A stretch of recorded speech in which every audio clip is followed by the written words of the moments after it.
Hello, dear students and respected viewers. Myself, Deepak Kumar Thakur, Guest Assistant Professor, Kamla Rai College, Gopalganj, affiliated with Jayprakash university Chapra. प्रिय विद्यार्थियों, आज हम लोग BA part 2 history honour से संबंधित जो चर्चा कर रहे हैं दिल्ली सल्तनत, उसी को आगे बढ़ाएंगे। और इस लेक्चर में हम लोग सुल्ताना रजिया के बाद के जो सुल्तान हुए उनसे संबंधित चर्चाओं करेंगे। और आप लोग के लिए एक प्रश्न है कि जब आप लोग लेक्चर सुन लेंगे तो सुल्ताना जो रजिया है उससे संबंधित एक प्रश्न मैं आप लोगों को दे रहा हूँ, उसको हल करिएगा कि सुल्ताना रजिया के पतन के कारणों को लिखिए। और सुल्ताना रजिया मध्यकाल की एक दूसरा क्वेश्चन है कि रजिया इल्तुतमिश की योग्यतम उत्तराधिकारी थी, स्पष्ट कीजिए और उसके पतन के कारणों को प्रकाश पर डालिए, उसके पतन के कारणों पर प्रकाश डालिए। या सुल्ताना रजिया मध्यकाल की एक महत्वपूर्ण शासिका रही, उसके जो भी कार्य हैं उसके आलोक में उसके व्यक्तित्व का वर्णन करिए। तो जब उसके व्यक्तित्व से संबंधित चर्चा करेंगे तो हम उसके उसका जो कार्यकाल था 3 वर्ष 5 माह 6 दिन, उस कार्यकाल में उसने किस तरह के व्यक्तित्व और कृतित्व का परिचय दिया, उसके ही आलोक में हमें करना है। और हम जैसा कि इतिहासकार जो मिन्हाज सिराज हैं उनके अनुसार रजिया ने 3 साल 5 माह 6 दिन राज किया। दिल्ली की सुल्तान बनने वाली वह एकमात्र स्त्री थी और मिन्हाज सिराज के अनुसार उसमें वे सभी प्रशंसनीय गुण थे जो एक सुल्तान में होने चाहिए। परंतु वही इतिहासकार उसके चारित्रिक गुणों को बताते हुए अंत में लिखता है कि ये सभी श्रेष्ठ गुण उसके किस काम के थे। निसंदेह मिन्हाज जो मिन्हाज है, मिन्हाज सिराज का जो कथन है वह इस बात का संकेत करता है कि रजिया उसकी जो एकमात्र दुर्बलता थी उसका स्त्री होना था। लेकिन हम कुछ इतिहासकारों ने रजिया की असफलता का मुख्य कारण रजिया का स्त्री होना बताया भी है, परंतु आधुनिक इतिहासकार इस धारणा से सहमत नहीं है। निसंदेह रजिया स्त्री थी, परंतु यह उसके विरोधियों द्वारा उसके विरोधी उसे नष्ट करने का एक बहाना मात्र था। क्योंकि हम जब देखते हैं तो देखते हैं कि इस समय जो तुर्की सरदारों के जो पारस्परिक जो शत्रुता थी, गुटबंदिता थी, वही उसके पराजय का मुख्य कारण थी। और इस तथ्य को भी आप डाल लेंगे। आज हम लोग चर्चा के क्रम में देखेंगे मुइजुद्दीन बहराम शाह रजिया पे आप लोग उस प्रश्न को हल करेंगे। और आज हम लोग मुइजुद्दीन बहराम शाह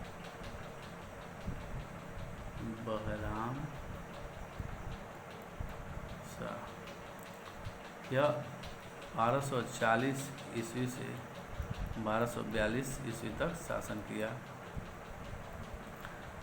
रजिया को हटाकर बहराम शाह को सिंहासन पर बैठाना तुर्की सरदारों की विजय का प्रतीक था। इल्तुतमिश की मृत्यु के पश्चात शक्ति के लिए जो संघर्ष सुल्तान और तुर्की गुलाम सरदारों के गुट में हुआ, उसमें तुर्की सरदारों के गुट की विजय हुई। तुर्की सरदारों ने रजिया के व्यवहार से एक सबक और सीखा। वे अब सुल्तान को शासन में कोई भी अधिकार देने को तैयार नहीं थे। इस कारण उन्होंने एक नवीन पद नाइब या नाइब मामलिकात, इसके समय में एक नवीन पद नाइब ए मामलिकात, इसको संक्षेप में नाइब भी कहा जाता है, नाइब का पद बनाया और शासन के संपूर्ण अधिकार उस अधिकारी को सौंप दिए जिससे शासन की वास्तविक शक्ति सुल्तान के स्थान पर उनमें से किसी एक के पास रह सके। सर्वप्रथम रजिया के विरुद्ध षड्यंत्र करने वालों के नेता एदगिन को यह पद दिया गया। परंतु क्या सुल्तान इस स्थिति को स्वीकार कर लेगा? क्या सुल्तान वास्तविक शासन सत्ता को तुर्की सरदारों को देकर अपनी प्रतिष्ठा और अपने विशेषाधिकारों के संबंध में समझौता कर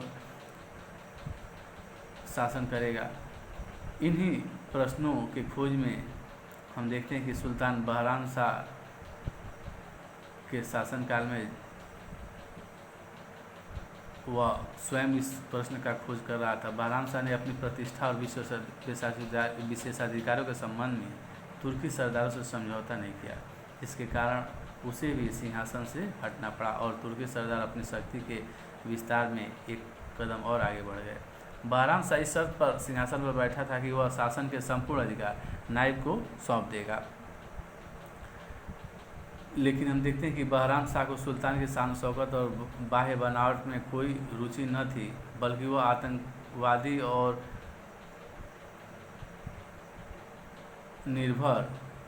निर्भय होकर रक्त बहाने वाला था।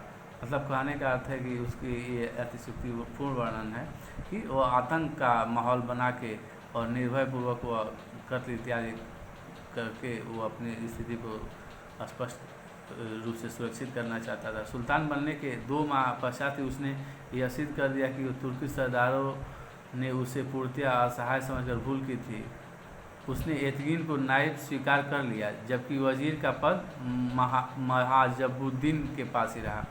बहराम शाह ने नायब को शासन के अधिकार देने से तो इनकार नहीं किया, परंतु जब एतगिन ने अपने महल के सामने नौबत रखना और हाथी रखना आरंभ किया तो वह असंतुष्ट हो गया, क्योंकि ये अधिकार सुल्तान के विशेषाधिकारों में से थे और अपनी स्थिति को दृढ़ करने के लिए एतगिन ने बहराम शाह की एक तलाकशुदा बहन से विवाह भी कर लिया था। बहराम शाह उसकी इन बढ़ती हुई लालसाओं से इतना अधिक असंतुष्ट हो गया कि उसने 2 माह में ही उसके दफ्तर में ही उसका वध करा दिया।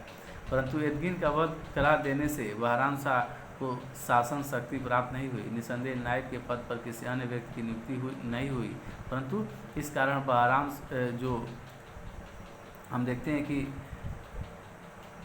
जो सुल्तान के सरदार थे उनके अंदर एक संदेह का वातावरण व्याप्त हो गया, क्योंकि अमीर हाजी बदरुद्दीन शंकर रूमी ने वे अधिकार हड़प लिए जो नायब को प्राप्त थे। इस कारण बहराम शाह अब बदरुद्दीन शंकर से ईर्ष्या करने लगा और बदरुद्दीन शंकर ने बहराम शाह को सिंहासन से हटाने के लिए षड्यंत्र किया, परंतु वजीर मुहाजबुद्दीन ने बहराम शाह को इस षड्यंत्र से अवगत करा दिया, क्योंकि वह भी बदरुद्दीन शंकर के प्रति ईर्ष्यालु था। बहराम शाह ने षड्यंत्रकारियों को तुरंत बंदी बना लिया, परंतु अपनी दुर्बलता को समझकर वह उन्हें कठोर दंड न दे सका। उनमें से कई को उनके पदों से हटा दिया गया और कई को दिल्ली से बाहर भेज दिया गया। बदरुद्दीन शंकर को बदायूं के जेल में डाल दिया गया, परंतु वह 4 माह में ही दिल्ली वापस आ गया। उसे कैद कर लिया गया और बाद में उसका और एक अन्य सरदार सैयद ताजुद्दीन अली का वध कर दिया गया।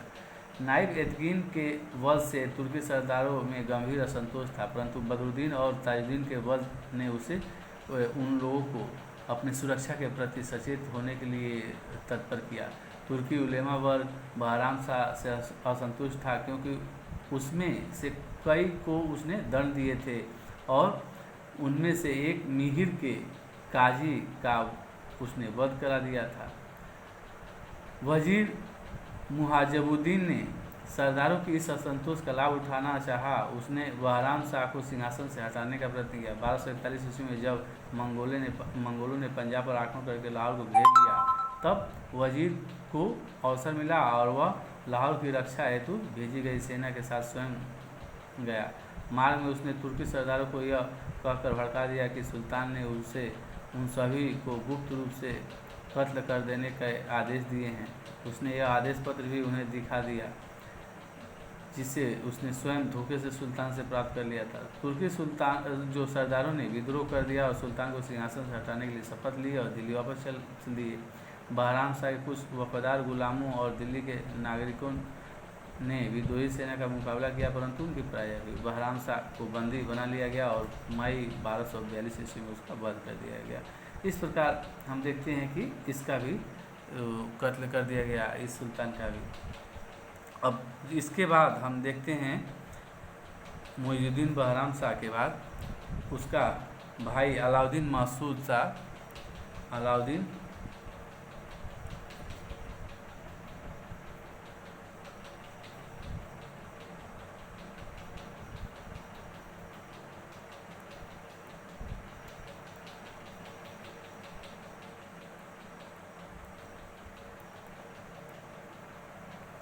अलाउद्दीन मसूद शाह सुल्तान बना और यह 1242 ईस्वी से 1246 ईस्वी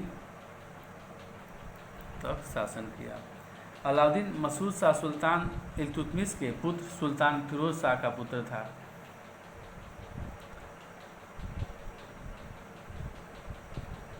और उसे भी इसी शर्त पर सिंहासन सौंपा गया था कि वह स्वयं राज्य की शक्ति का प्रयोग नहीं किया। जिस तरह की हम देखें कि बहराम शाह को तुर्की सरदारों ने सत्ता में बहराम शाह को भी इसी के कारण लाए थे कि वह सत्ता में किसी का विरोध नहीं करेगा और सत्ता का स्वयं प्रयोग भी नहीं करेगा। तो फिर हम देखते हैं कि मसूद शाह के अलाउद्दीन मसूद शाह के समझ में यही समस्या थी। उसे भी इस शर्त पर ही सिंहासन सौंपा गया कि स्वयं राज्य की शक्ति का प्रयोग नहीं करेगा, बल्कि उसका प्रयोग अपने नायब के द्वारा करेगा। इस कारण नायब का पद पुनः स्थापित किया गया और यह पद मलिक कुतुबुद्दीन हसन को सौंप दिया गया, जो गोर से भाग कर आया हुआ एक शरणार्थी था। परंतु क्योंकि वह तुर्की सरदारों के दल का नहीं था, अतः नायब का पद वास्तव में कोई महत्व न रहा। अन्य पदों पर तुर्की सरदारों के गुट के सदस्यों का बहुमत रहा। यदि कुछ नवीन सरदारों को भी इन पदों के वितरण में सम्मिलित किया गया, जो यह संकेत करता है कि तुर्की सरदारों के गुट की एकता पारस्परिक ईर्ष्या के कारण दुर्बल हो रही थी। शासक की वास्तविक सत्ता वजीर मुहाजिबुद्दीन ने हथिया ली, जो वास्तव में एक ताजी गैर तुर्क था। वजीर ने अपनी शक्ति में वृद्धि करने के लिए तुर्की सरदारों को उनके पदों से हटाने का प्रयत्न किया, परंतु वह सफल नहीं हुआ। तुर्की सरदारों ने वजीर को अपना पद छोड़ने के लिए बाध्य किया और उनके स्थान पर नजमुद्दीन अबू बकर को वजीर बनाया गया। उस अवसर पर विभिन्न पदों को सरदारों में पुनः वितरित किया गया, जिसमें से अमीर हाजिब का महत्वपूर्ण पद बलबन को प्राप्त हुआ। बलबन 40 तुर्की सरदारों के दल में निम्न स्थान रखता था, परंतु अपनी योग्यता के कारण उसे यह पद प्राप्त हुआ। अमीर हाजिब का पद प्राप्त करके बलबन ने धीरे धीरे तुर्की सरदारों का नेतृत्व भी प्राप्त कर लिया। उसने शासन सत्ता अपने हाथों में रखी और तुर्की सरदारों का ध्यान राजपूतों और मंगोलों की ओर लगा दिया। इस कारण मसूद शाह का शासन तुलनात्मक दृष्टि से अधिक शांतिपूर्ण रहा तथा सुल्तान एवं सरदारों अथवा सरदारों के परस्पर झगड़े नहीं हुए। परंतु फिर भी मसूद शाह के समय में बंगाल और बिहार के सूबेदार तुगान खान ने दिल्ली के अधिपति को मानने से इनकार कर दिया और उसने अपने प्रतिद्वंदी सरदार अवध के सूबेदार तरमा खां से निरंतर झगड़ा किया। इसी प्रकार उच्च और मुल्तान के सूबेदारों ने दिल्ली की अधीनता को मानने से इनकार किया और केवल मंगोल आक्रमणों का भय ही उन्हें नाम मात्र के लिए दिल्ली की अधीनता को मानने के लिए बाध्य कर सका। इस प्रकार मसूद शाह का शासन शांतिपूर्ण होते हुए भी प्रभावपूर्ण न था। वास्तव में वह समय बलबन की शक्ति के निर्माण का समय था। सुल्तान मसूद शाह के हाथों में कोई शक्ति बाकी नहीं रह गई थी और वह बलबन धीरे धीरे उस शक्ति को अपने हाथों में एकत्रित करते जा रहा था। इस कारण जब बलबन